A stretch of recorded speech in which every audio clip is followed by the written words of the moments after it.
She woke in a room that was not a room. The ceiling breathed. Not metaphorically, it contracted in slow, wet pulses, a membrane rather than a surface, filtering something amber and thick through pores the size of her thumb. The light, it admitted, was wrong. Not the blue-white of hospital LEDs, not the warm yellow of home. This light was the color of an old bruise, and it moved like something alive, pooling in the hollows of the floor, draining away, pooling again. Mara Voss had been in enough trauma bays to know she was in one. The shape of a tension around a wounded body is the same in every culture. The hovering, the instruments close to the hand, the particular silence of professionals doing fast math on whether you are worth the effort. She had felt that silence many times from the other side of it. She knew it now from inside. She tried to sit up. Something pressed her back, not a restraint, more like a firm hand, except the pressure came from all directions at once, a field rather than fingers. No, a voice. Low, resonant, not quite in her ear, more like something speaking from inside her sternum. She felt the consonants before she heard them. The knitting is not finished. Mara turned her head, that much they allowed her. He was standing at the far edge of the room, or rather, at the edge of where the room stopped pretending to have edges. Tall. Still. The kind of stillness that is not absence of motion but its opposite. The stillness of something choosing, constantly and deliberately, not to move. He was old by any measure she could apply to him. The skin of his face was the color of charcoal and banded with silver, and his eyes were compound, not insect compound, not that simple but layered, a series of transparent irises stacked like geological strata, each one a different shade of dim. He wore nothing recognizable as clothing. He wore what looked like a pinion, an arrangement of the air around him that implied covering without providing it. "Where am I?" she asked. Standard opening, she always started there. "Here," he said, which was, of course, useless. "What happened to me?" He considered this longer than the question deserved. "A great deal," he said, "most of it improbable." She looked down at herself. Her left forearm was wrapped in something gray and translucent, not bandaging but more like a second skin had been grown over the wound beneath it, and she could see the wound through it, a long burn scar already past its worst hour, pink and contracting. Her ribs ached in the specific way that means they are healing rather than broken. Her boots were gone. Someone had removed her boots. She found she minded that most. "What species are you?" she asked. "Veth," he said, "though I expect that means nothing to you." "Number should it?" "Probably not. You have had a great deal to concern yourself with." Mara closed her eyes and let the amber light pulse against her eyelids. She was doing math. The last thing she remembered, the research station on Caro's moon, the experiment. The sound the containment field had made when it failed, not an alarm, just a very pure, very quiet note, almost beautiful, the kind of tone a wine glass makes when you run a wet finger around its rim. And then the light. Not the amber light of this room, different, the white violet of collapsed space, of something fundamental going wrong. And then nothing. And then here. "How long?" she asked. "By your counting. Difficult to say. The facility where we recovered you had been abandoned for some time." She opened her eyes. "The other researchers on the station?" "Gone," he said, simply, not cruelly. She let that settle. She had known, in the way you know things you cannot yet afford to feel. "The experiment," she said, "the quantum entanglement array, did it?" "It did," he said. "Yes." She looked at the ceiling, at its slow breathing. Outside, if outside existed in any meaningful sense here, she could hear something. Not wind. Something that wind would sound like if it had intentions. "What did it do?" she asked, though she was already assembling the answer from the pieces she had. The old Veth was quiet for a long time. When he spoke again, his voice had a different quality, not sadder exactly, but weighted differently, the way a sentence sounds when the person saying it has been waiting to say it for a very long time. "It opened something," he said, "and things came through." They moved her eventually, after the knitting finished, to a space that had walls. Actual walls, planar and opaque, which felt almost aggressively reassuring after the membrane-sealing room. The walls were dark composite, and they were pocked with what she first took for windows, but turned out to be lenses, compound as the elder's eyes, each one tracking her movements with the patient attention of a thing that has never needed to blink. She catalogued what she was given: a sleeping surface, a water source, recognizable as water only because he told her it was, food that required no inference. Her body accepted it before her brain finished evaluating it, which she found undignified and also slightly moving. The Veth, whoever had arranged this for her, had done research, had worked to give her something her biology would accept. That was not nothing. The elder, she had started calling him that in her head, not knowing his name, not wanting to ask yet, came at irregular intervals. She tracked the intervals by the change in the pulsing light. He sat when he came.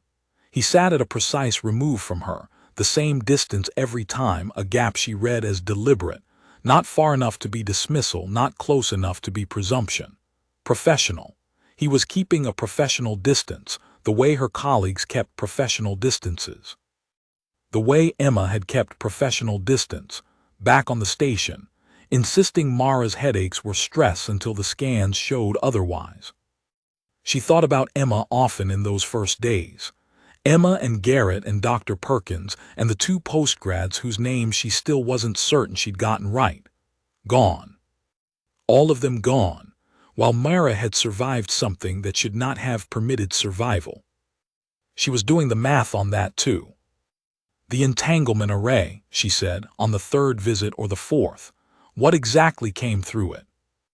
The elder settled his hands, four-fingered, long, the joints going in directions that shouldn't work but apparently did, into a configuration she was starting to recognize as his version of attention.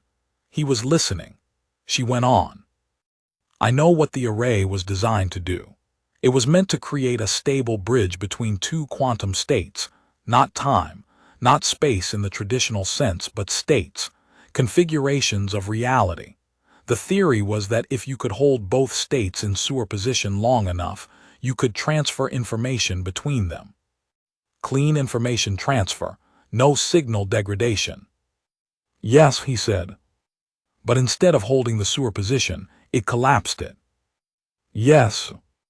And instead of bridging two states, it merged, he said, briefly, an intersection of two very different versions of this region of space.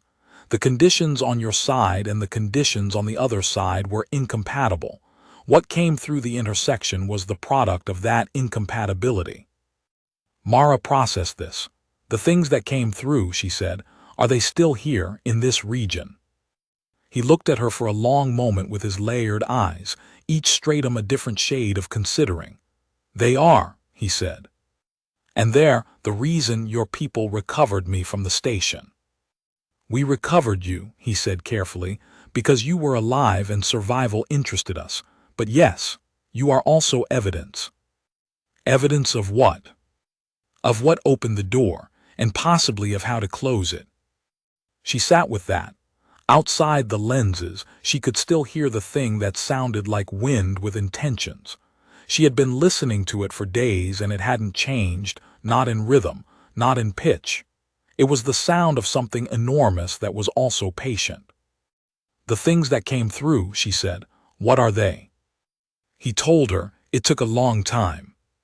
When he was finished, she sat very still for several minutes, and the elder sat very still across from her, and neither of them moved while the amber light pulsed in through the lenses and pooled and drained and pooled again. All right, she said finally, then we need to talk about the array. His name, she eventually learned, was something unpronounceable by the architecture of her mouth, a sound like tearing silk crossed with a subsonic hum. So she asked if she could call him something, and he said she could call him whatever she found useful. She settled on Ren, which he seemed to find neither offensive nor flattering, which she counted as success. The ship, it was a ship. She had confirmed that by now, had pressed her face to one of the lenses and seen the stars moving in the slow, arrogant way of stars seen from something traveling very fast, carried a crew of 31 Veth and 1 human. The crew appeared to have no strong feelings about her. They were curious in the detached way of scientists confronting an unexpected datum. What are you precisely, and what does your existence imply? She answered questions when they approached her with their instruments. She asked questions in return. Most of them answered, which she noted with a relief she chose not to show. She built a picture slowly of what the Veth were and what they had been doing in the Caro system when the array failed. The Veth were old. Not in the way that humans use the word old, not in centuries or even in millennia. They were old in the way that geological formations are old, measured in the patient accumulation of uninterrupted time.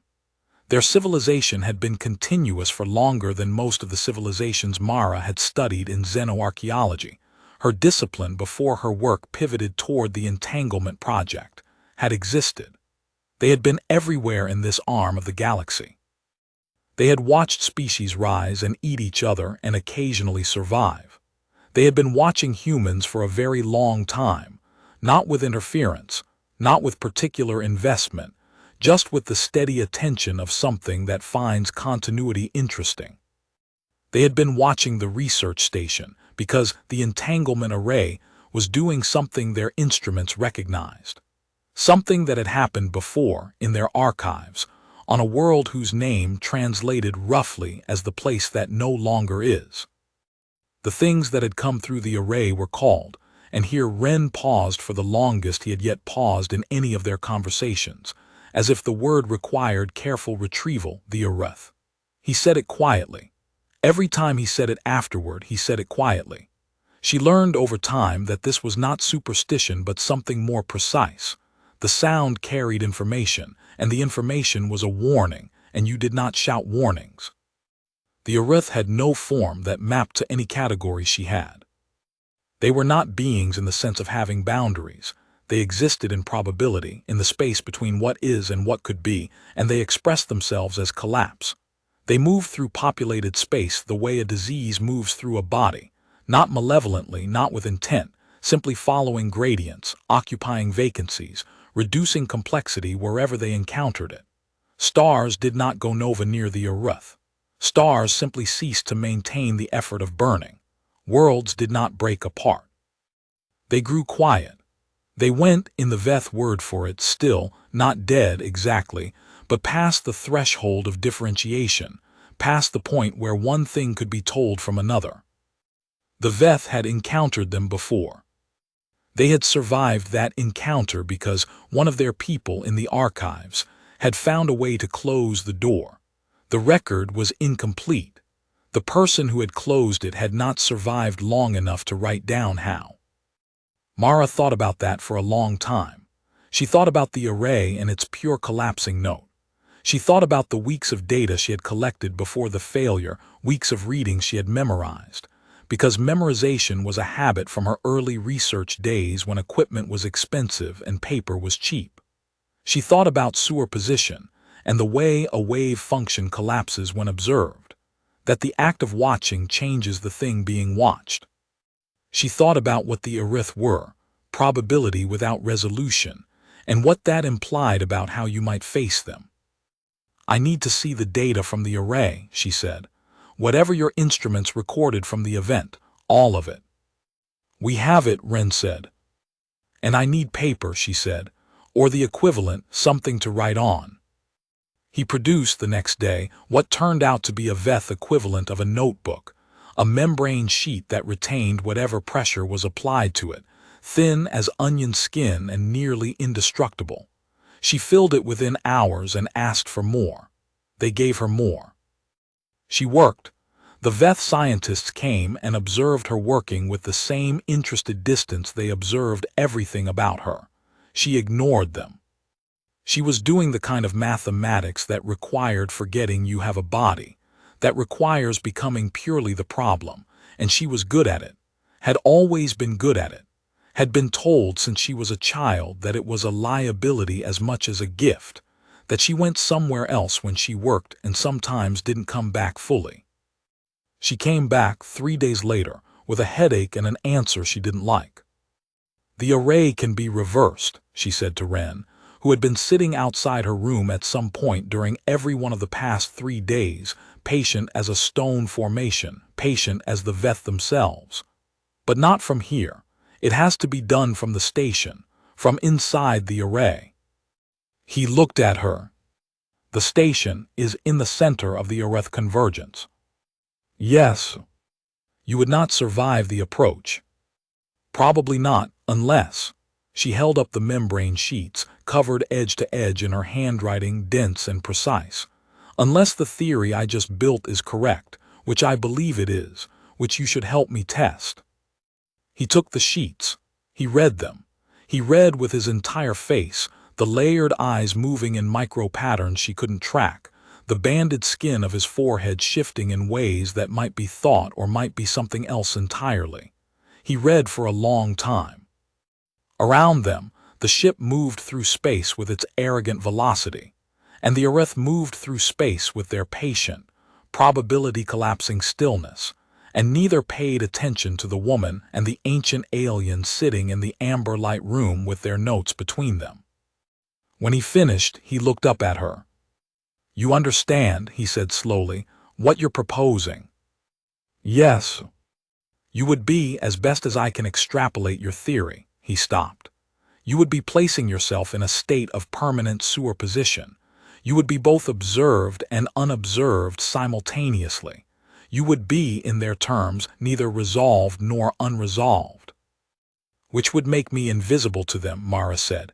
"Not immune, not invincible, just unresolvable. Something they can't simplify. If the theory is correct. If the theory is correct." He looked at her for a long moment with his geological eyes, each stratum a different shade of ancient judgment. "And you are willing to remain in that state indefinitely, if it works." Mara thought about Emma, about Garrett, about the pure note the array had made when it failed, about the sound outside the lenses, the wind that had intentions, still and patient and vast. "I need you to understand something about humans," she said. "We aren't built for certainty. We're built for threshold. We live right at the edge of what we can handle and we lean into it constantly, which is terrible for our health and excellent for our problem solving. You ask me what I am. That's what I am. I'm a species that builds machines to break open the walls between states of being and then climbs through the hole to see what's on the other side." She paused. "We do that because we can't not do it. It's not bravery. It's just what we are." He was silent for a very long time after that. The amber light moved through its cycles. "I believe your theory is correct," he said finally. "I have believed it since the second page." "Then why did you keep reading?" "To understand how you arrived at it," he said.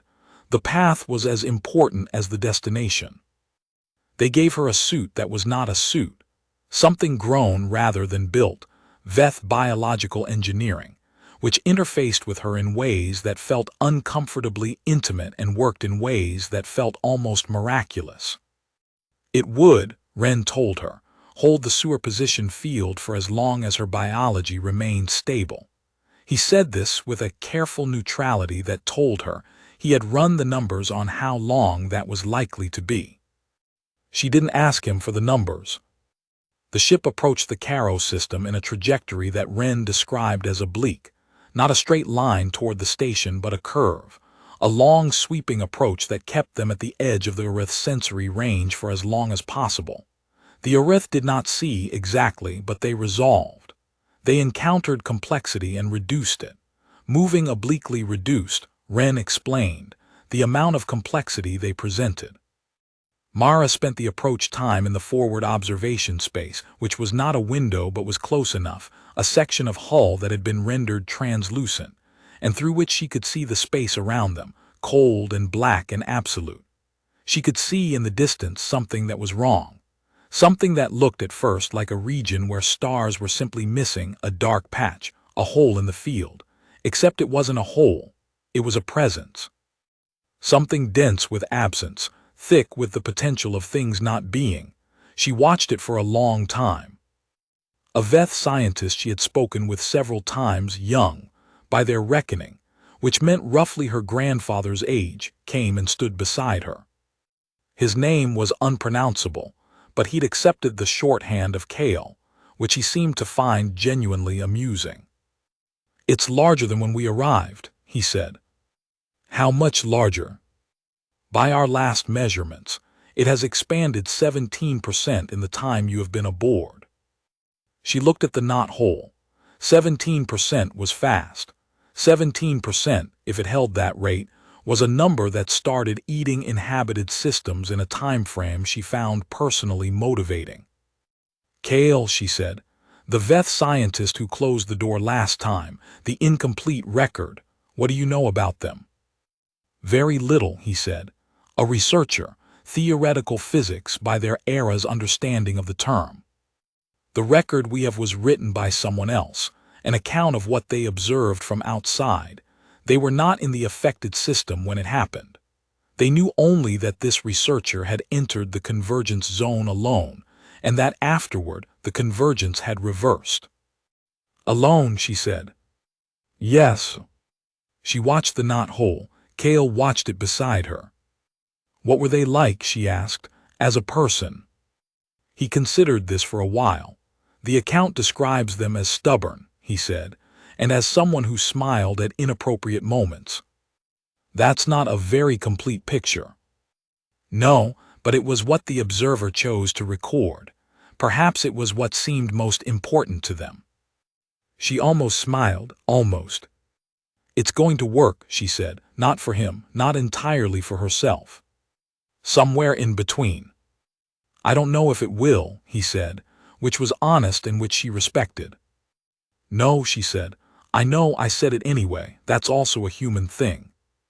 She launched from the ship in something barely larger than a coffin, a Veth single-occupant vessel that had been modified in the course of many urgent hours to carry her and her suit, and the instructions she'd spent 3 days writing for the array's reversal sequence.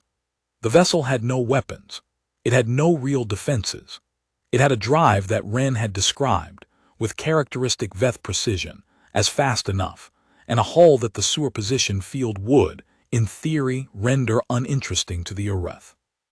In theory. The first several minutes were unremarkable. She counted her heartbeats, a habit from field work, from the days before the entanglement project when she'd been on dig sites with bad equipment and worse luck, and had counted heartbeats to stay calibrated. Her heart was doing something complicated, not racing, not calm, something in between that she didn't have a good word for. Present. Her heart was being present. The Oreth convergence registered on her instruments as a gradient of probability, literally that, a field in which probability became less probable, in which the likelihood of any specific outcome decreased as she approached. The suit registered it as a kind of pressure. She registered it as a kind of silence. The background radiation of space, the constant hiss and chatter of photons and charged particles, began to thin. Not because the sources had moved, because the probability that she would detect them was decreasing. It was, she thought, the most alien thing she had ever experienced. More alien than Wren, more alien than the membrane sealing or the Veth language or the food her body accepted before her brain approved it. Those things were alien in the way of being different. This was alien in the way of being opposed, not different from her reality but actively antithetical to it, a space in which the rules that made her matter were being gently, patiently, inexorably dissolved. She kept driving. The station appeared through her instruments before it appeared through her vision, a complex of shapes, familiar shapes, the geometry of human engineering in miniature, the angular efficiency of something built by people who had to account for mass and budget, and the limitations of what could be launched into space at enormous expense. She had worked there for 11 months. She knew every corner of it, every place where the heating was unreliable, and every place where the coffee was better than it had any right to be, and every place where Emma stood when she was thinking, and the particular way Garrett laughed when he was surprised. The station was intact. That surprised her. She had expected damage, had expected the Earth convergence to have reduced it. But there it was, whole and quiet, lights still running on the automated systems, the array itself still powered and still, in its configuration of failure, still broadcasting whatever it was broadcasting into the space between probability states. She docked without incident. The airlock recognized her credentials, which was almost funny. Inside, the silence was total. Not the silence of empty rooms. She'd been in empty rooms before, had been alone on the station on weekends when the rest of the team had taken the shuttle to the surface of the nearest habitable moon for what Garrett called sanity breaks and Emma called necessary recalibration. This was different. This was the silence of rooms that had been empty for a long time in a place where probability was thin, where the very likelihood of there being anything in the rooms was decreasing. She walked to the array room. She did not run. Running would not help and would cost energy she was going to need. The array room was as she'd left it. That was wrong. She had expected disorder, the physical evidence of what had happened, but everything was in its place. Everything was as it had been the moment before the note. The monitors were still showing the last readings. The interface was still configured for the experiment. The chair she'd been sitting in was still pushed back at the angle she'd pushed it back mid-movement when the sound began.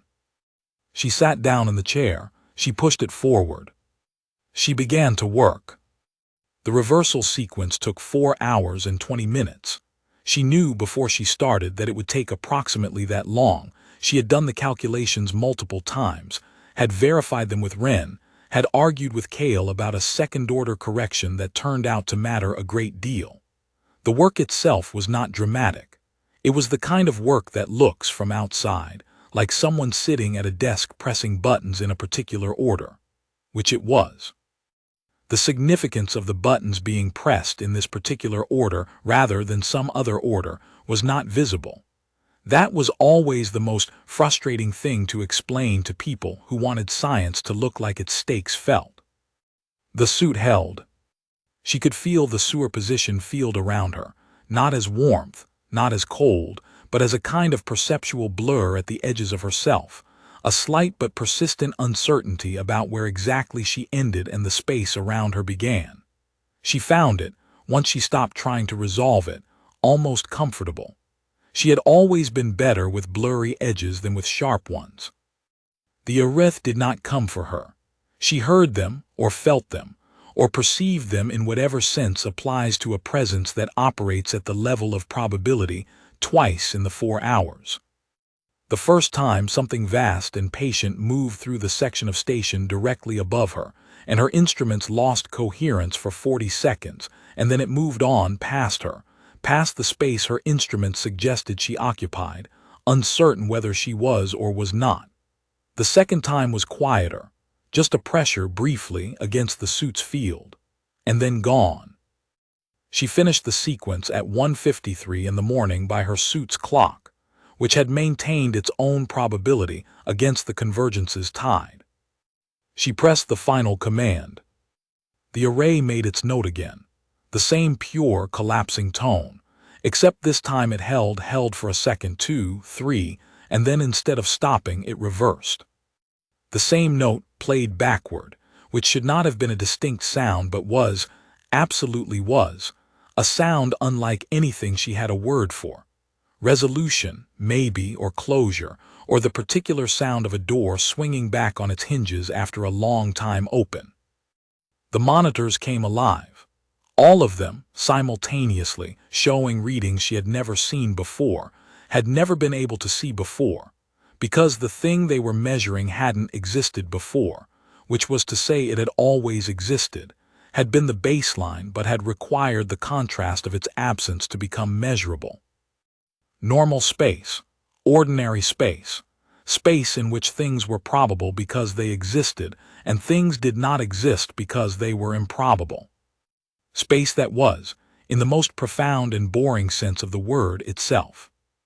She sat back in her chair, which was pushed forward, and she looked at the monitors, and she was very tired.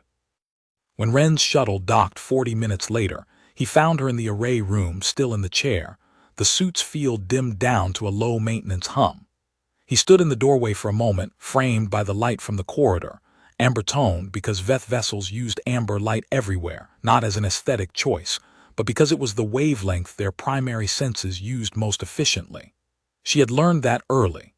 She had stopped noticing it early, too, which was its own kind of interesting. He looked at her, she looked at him.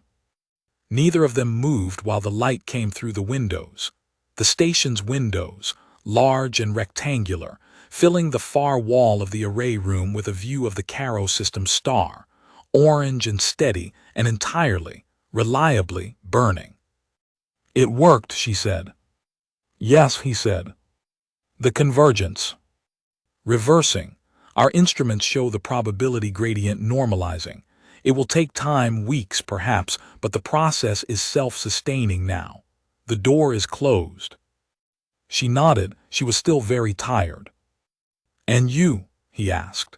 He asked it carefully, in the way he asked the questions he was most careful with, the ones where the answer mattered, and he was not certain he had the right to want a particular version of it. She considered herself. The suit's monitoring showed her vitals stable. The superposition field, without the arith to maintain its tension against, was decaying on its own. She could feel the edges of herself clarifying, the blur resolving back into the ordinary specificity of being a person.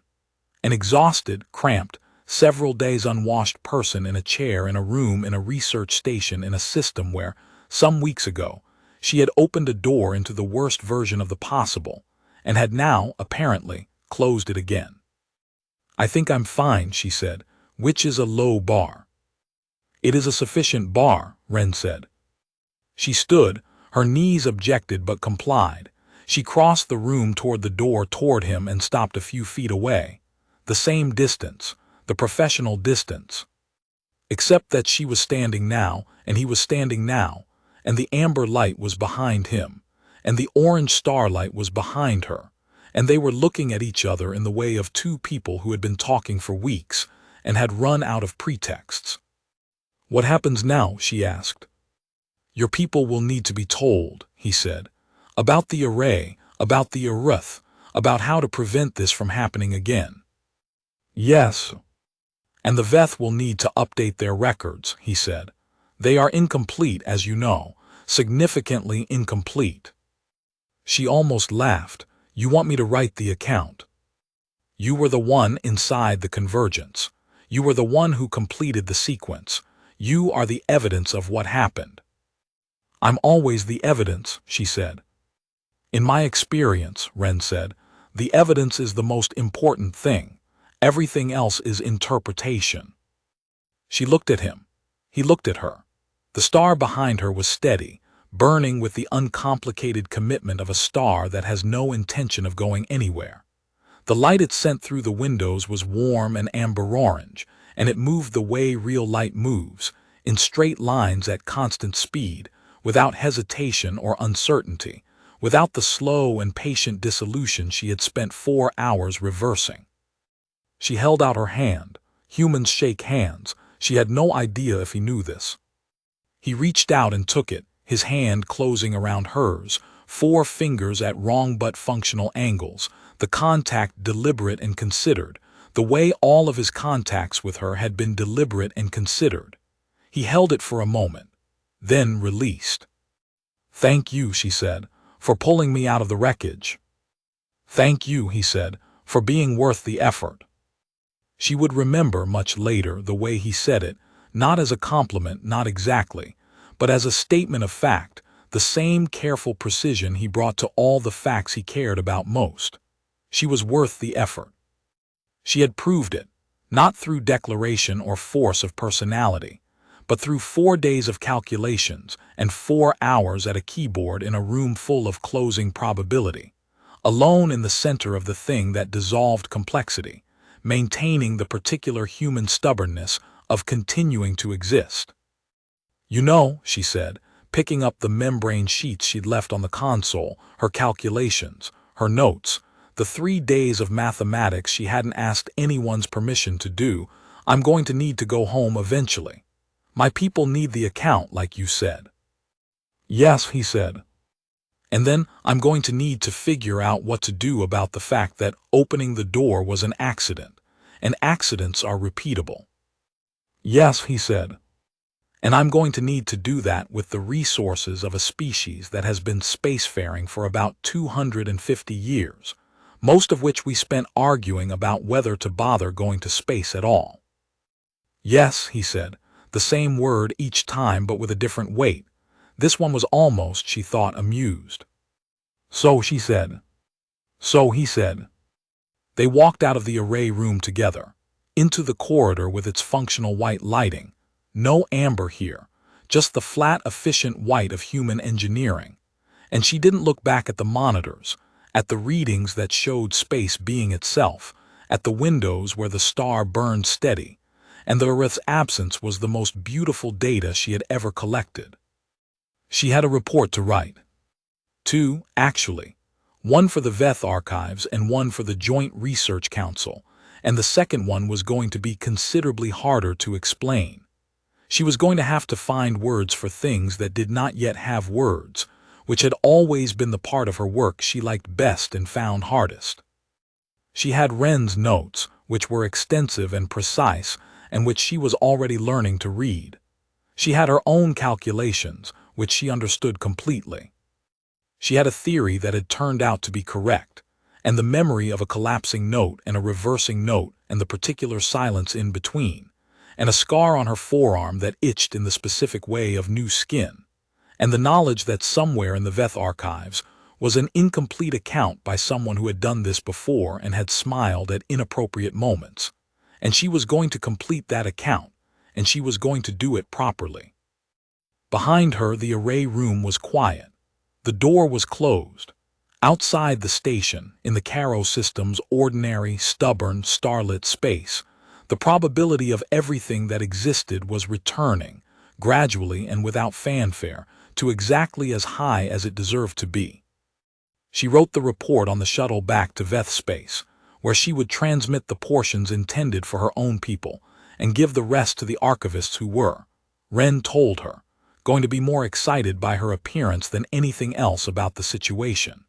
He said this with what she now recognized as Veth dry humor, a very slight modulation at the end of a sentence that was too controlled to be a joke and too deliberate to be an accident. She wrote clearly and completely, which was harder than it sounds. She wrote what had happened in the order it happened, without omission, including the parts where she had not known what she was doing, and the parts where the numbers had not resolved cleanly, and she had made an educated inference and kept going.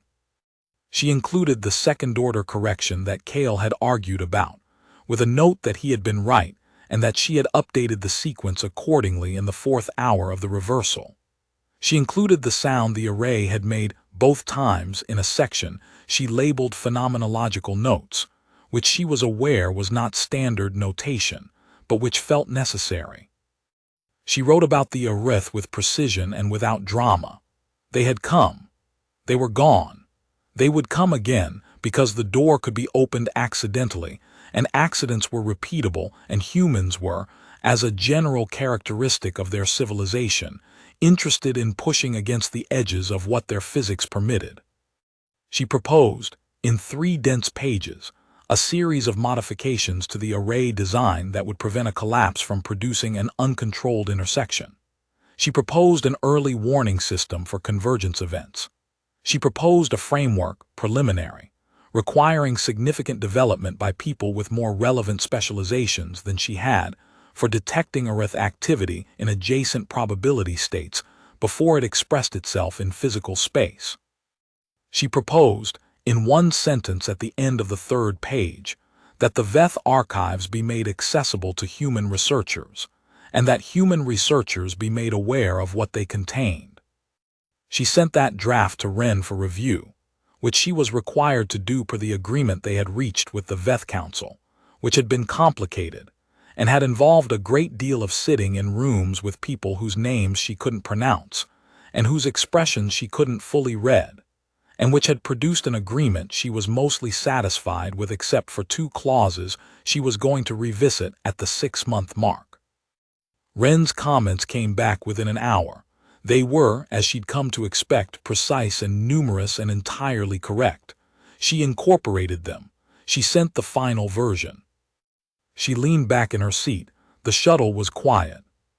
Through its actual windows, not lenses, not membranes, just transparent composite, the human preference for seeing what you're looking at expressed in engineering form, she could see the stars. Still, existing at their appropriate probability. Going about the long, slow work of burning, which they had been doing for a very long time and intended to continue. She was alive. She was tired.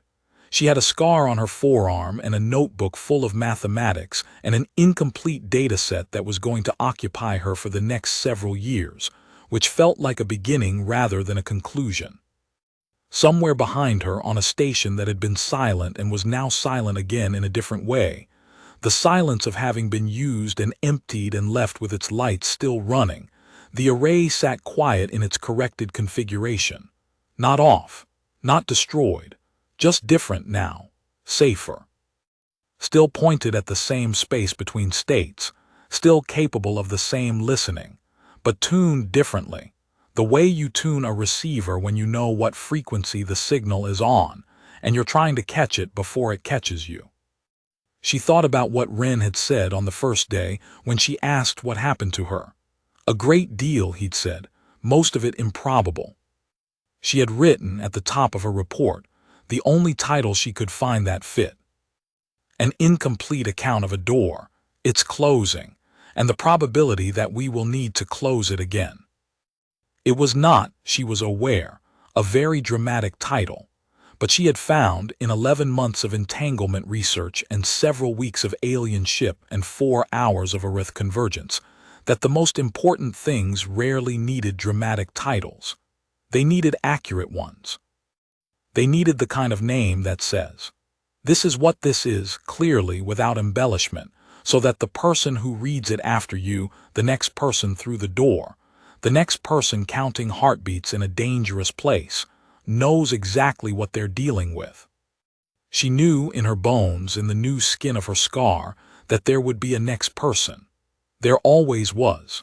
That was the thing about humans that the Veth archives had never quite captured, that the incomplete record had only gestured at, that even she hadn't had the words for until now. They were not brave, exactly. They were not reckless, exactly. They were stubborn in a very particular way, the stubbornness of a species that had decided early on that the universe was interesting and that being interested in it was more important than being safe from it. That had climbed through the hole. That had gone in without knowing what was on the other side and had trusted, not in certainty, but in the sufficiency of being very good at figuring things out once they arrived. The shuttle moved through space that was reliably itself. She closed her eyes just for a moment. She was asleep before the stars changed.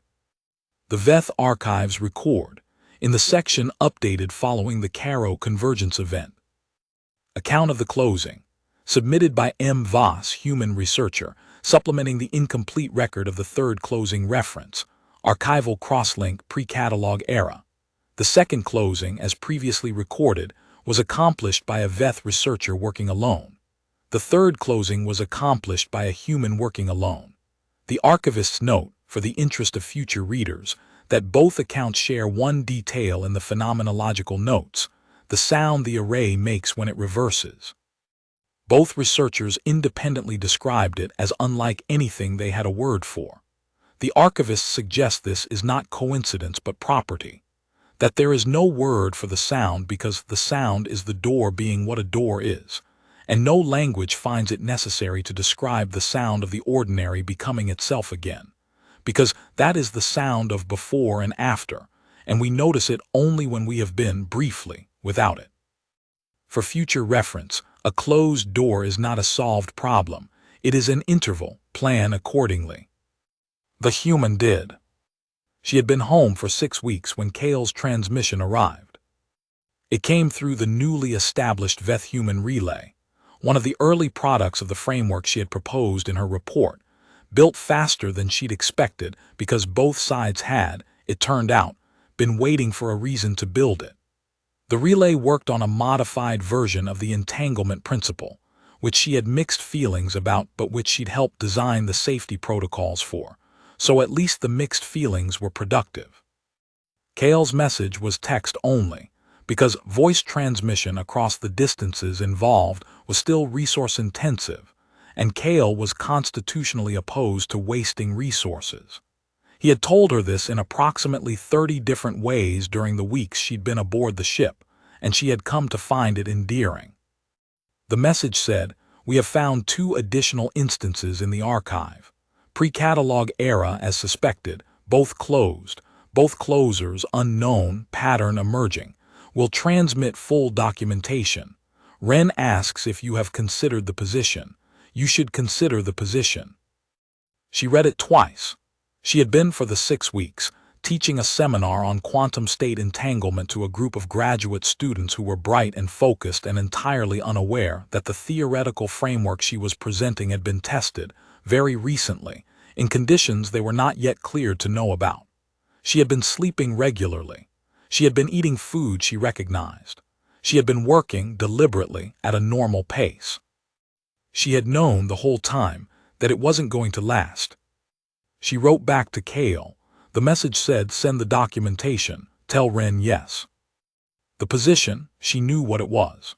They had discussed it in the last days before she'd taken the shuttle back, in a conversation she had kept deliberately vague, because she wasn't ready to make the decision yet, and she had wanted, correctly as it turned out, to make it with 6 weeks of ordinary life behind her rather than with the adrenaline of the convergence still in her system. The position was a seat on what the Veth were calling, in translation that she'd told them was slightly clunky, but she understood the spirit of the Threshold Council, a standing body, dedicated to monitoring convergence risk across the inhabited systems. Human representative, her. Not because she was the only human who could do it. She had been very clear in her report that she was not uniquely qualified, that the knowledge she had was transmissible, that other humans would be capable of this work, but because she was the one who had done it, and starting points matter. She would need to be gone again. She would need to leave the seminar and the normal pace, and the food she recognized and be, again, the only human in a room full of Veth scientists watching her with their interested, geological patience. She found she didn't mind. She wrote one more message, to the head of the Joint Research Council, explaining that she would be taking a leave of absence of indeterminate length for field work in a specialized area she was not yet at liberty to fully describe, but which she was pleased to brief them on when clearances permitted. She included, in a carefully worded postscript, the first 3 pages of what would become the publicly released version of her account, redacted, simplified, but accurate in its essentials. Then she began packing. The same bag she'd had when she went to Caro's moon. The same boots. The notebook, a new one, the membrane sheets Ren had given her transferred to a sleeve on the back cover, because she liked having them and she was not going to apologize for that. She packed her calculations. She packed the second-order correction in a clearly labeled file. She packed the phenomenological notes. She was, she thought, becoming a different kind of evidence. The relay station where she'd arranged to meet the Veth transport was 3 hours away by surface transit, a long flat ride through the geography of a world that was unremarkably, comfortingly itself. Hills that were hills, sky that was the right color, air that smelled of grass and something she couldn't identify that she'd always just called home. She looked at it while the transit moved, with the particular attention you give to things you might not see again for a while. Not melancholy, just noticing. She thought about the old Veth researcher in the archives, pre-catalog era, unknown name. Unknown, also, what they had looked like, what they had thought about in the moment before they entered the convergence zone, whether they had been afraid. The record said only that afterward, the convergence reversed. The record said only that the door was closed. She thought about what it meant to be the next entry in that record. She thought about the sound the array made when it reversed, the sound neither of them had a word for. She had written about it as carefully as she could and still felt the words were approximate, the way all words for important things are approximate, catching the shape without the weight. The transit stopped. She picked up her bag. The relay station was small and white and practical, the way human engineering was small and white and practical, and it had a cafeteria that served decent coffee, which she had specifically checked before choosing this location because she was, after all, only human. She got a coffee. She sat at a table by the window. The window looked out at the hills, ordinary hills, with the particular green of this latitude in the season. She waited. 20 minutes later, a shadow fell across the table, not a human shadow, too tall, too still, and she looked up, and Ren was standing on the other side of the window, outside, looking in. She was informed by the relay station's somewhat flustered duty officer who knocked at her elbow, arrived early. He had been waiting. He had declined when asked if he wanted to come inside, on the grounds that the light indoors was wrong for his primary senses, which was entirely reasonable, and had stood outside for 40 minutes because he had calculated, accurately as it turned out, approximately when she would arrive. He looked at her through the window, she looked at him. Neither of them moved while the light came through the windows, the ordinary, reliable, orange bright light of a world that was entirely itself, falling through the glass between them, illuminating the table, her coffee, her bag, the sleeve of membrane sheets on the notebook's back cover. It moved the way light moves, in a straight line, without hesitation. She smiled at him. He had told her early on that the Veth did not have an equivalent gesture for smiling, a different set of muscles used for different expressions, the mapping imperfect. But she did it anyway because it was the true thing, and he had always seemed to value truth over cultural translation. His layered eyes caught the light and held it, each straight and bright. She picked up her bag, she picked up her coffee, she went outside. Early, she said. Calculated, he said. Right. She fell into step beside him. His stride was longer, but he adjusted without being asked. She had noticed he often did things like that without being asked. Tell me about the 2 additional instances in the archive. They are significant, he said. Of course they are. She sipped the coffee. Walk and talk. I find walking and talking efficient, he said. Me too. They walked away from the relay station, toward the transport that would take them off-world, through air that smelled of grass and something she'd never identified, while the sun moved through its ordinary arc overhead, burning with the uncomplicated dedication of a thing that has decided to keep burning and intends to do so for a very long time yet. Behind them the hills were ordinary hills. Ahead of them was the threshold. She walked into it. The archive transmission that Kale sent, bundled with the documentation of the 2 additional instances, also contained a note that was not part of the official record. Kale had flagged it separately with a header that read, "Personal observation, non-archival, disregard if inconvenient."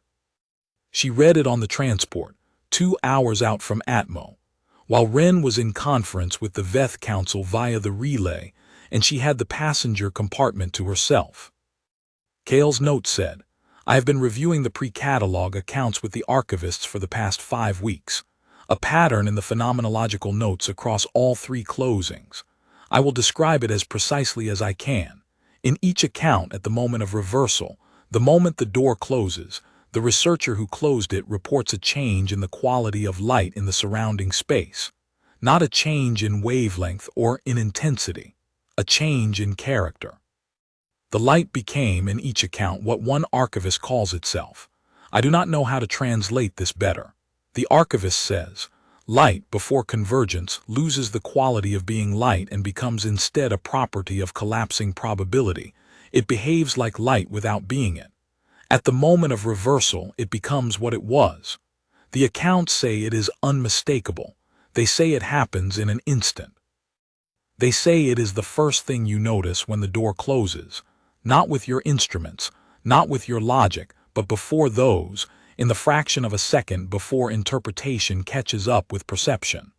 The archivist says this is why none of them have words for it, not because it is beyond description. Because by the time you reach for a word, you have already moved on, already begun the next thing, already become the person who comes after. You may already know this. If you do, disregard this message. If you do not, I thought you should. She read it 3 times. She looked out the transport's window at the space they were moving through, real space, itself space, space with its probability reliably intact, stars burning at their appropriate intensity in the reliable wavelengths of light. She thought about the moment in the array room, the note, the reversal, the monitors coming alive.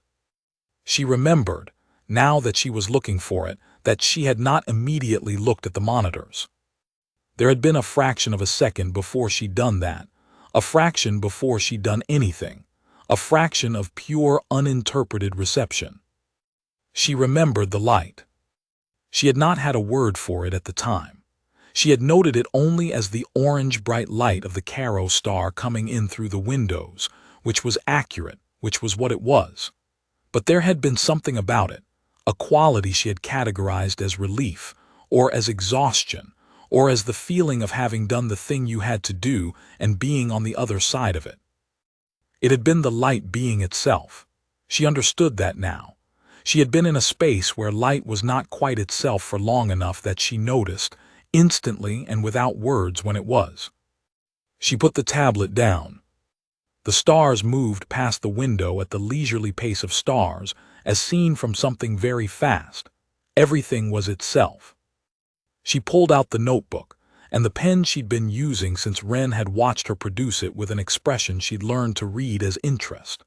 She had explained, when he asked, that she preferred writing by hand for first drafts because it made her slow down, and slowing down was how she caught the things she would otherwise miss. He had found this, she thought, genuinely interesting rather than merely politely interesting, which was different. She opened to a new page and she wrote at the top the title of the new section. What the light does when you have been without it. Below that she began to write down what she remembered, all of it. The fractions of seconds, the uninterpreted perceptions, the things she had not had words for at the time.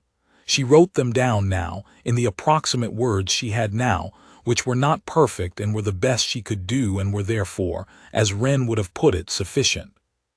She wrote until the transport dropped out of faster travel, and the stars resolved from long streaks into points, and the Veth system appeared in the window. The relay station, the ship, the particular configuration of space that had become. She was already aware, something she thought of differently than she thought of ordinary space. Something she was, in some complicated sense, going back to.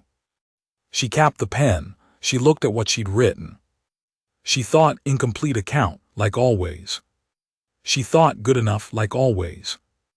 Wren knocked on the compartment door, a careful, deliberate knock, with the same precision he brought to all deliberate contact. She called that he could come in. He came in.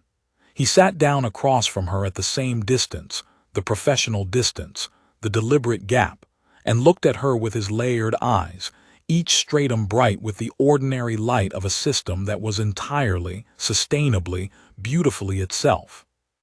"The council," he said, "is prepared for the briefing, when you're ready." "I'm ready," she said. She put the notebook in her bag. She stood up. She was still tired in the deep way that does not go away quickly, the fatigue of having been at the threshold and come back and knowing you are going again. But it was a tired that sat well. It had the texture of earned rather than expended. She went to brief the council on what she knew, and what she didn't know, and what she intended to find out, which was her favorite kind of briefing, the kind where the not knowing was the interesting part. The door was closed. The interval had begun. She stepped through it.